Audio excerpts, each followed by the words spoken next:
Hi there, my name is Adrian Anantawan'dan, and it is a pleasure to be able to visit you virtually at the Sabancı Foundation seminar for this year. I'm sorry I can't be there in person, but I'm so excited to be able to connect with you about the connection of disability, the arts, and technology. So whenever I think about the violin, it's not just a musical instrument that was made in the 16th century, but it's also a piece of technology. It's a tool that we use to be able to not only extend the range of the human voice, but also the range of the human soul as well. The violin has incredible range from expressing profound sadness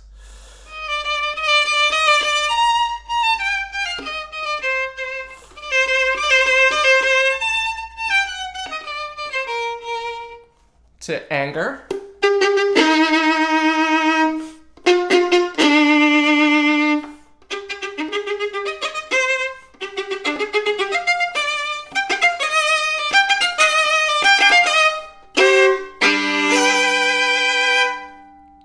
to extreme joy.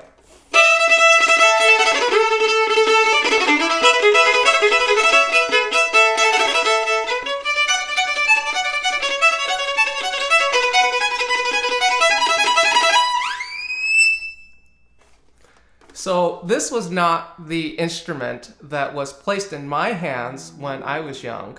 When I was in 5th grade, our musical teacher thought that we would all start an instrument, and she thought that the recorder was the most accessible one because it was less expensive and everyone could play it.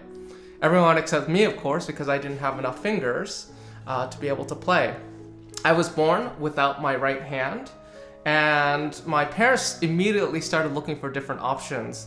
The first was the trumpet, because you could actually hold it with one hand, but I thought it was a little bit too loud for the house. And then I thought, well, maybe the human voice, but I didn't really have a great voice at all. So I actually ended up watching a clip on Sesame Street with a man named Ishak Perlman who grew up with polio and had to use crutches to get up the stage. And he played the same excerpt that I started this entire presentation with, the one that starts and I was so inspired because all of a sudden, here was a man where it wasn't necessarily about his disability that defined him, but what he was able to express and do. So I told my parents that I wanted to play the violin, and it was a little bit of a challenge because obviously I could hold the instrument with my left hand, but I needed to get an adaptation to be able to hold the bow. So this is where, again, technology comes into play. So I have a cast right here, it's called the spatula, and it's essentially made of plaster, a couple pieces of Velcro. This is a piece of aircraft grade aluminum, a little piece of putty, and then the bow just sort of fits on the spatula and I'm able to start playing. So it was a relatively simple adaptation, but I think it was important for me in particular to not necessarily do the practical thing. In many ways, people with disabilities have the same dreams and ambitions as everyone else. We just need the tools and the supports in place in order to be able to succeed. And I was very lucky to be able to have those opportunities, such that I was able to actually have a performing career, have a couple degrees in music, and continue playing and sharing music with you today.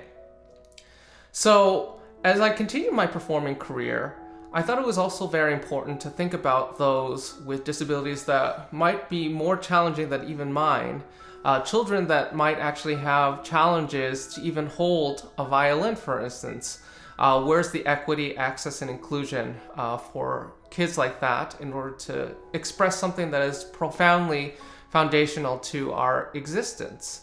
So I went back to the place where I got my adaptation made and started working on various tools and technology to be able to help kids with severe disabilities play music. I started a program in Boston called the Music Inclusion Program.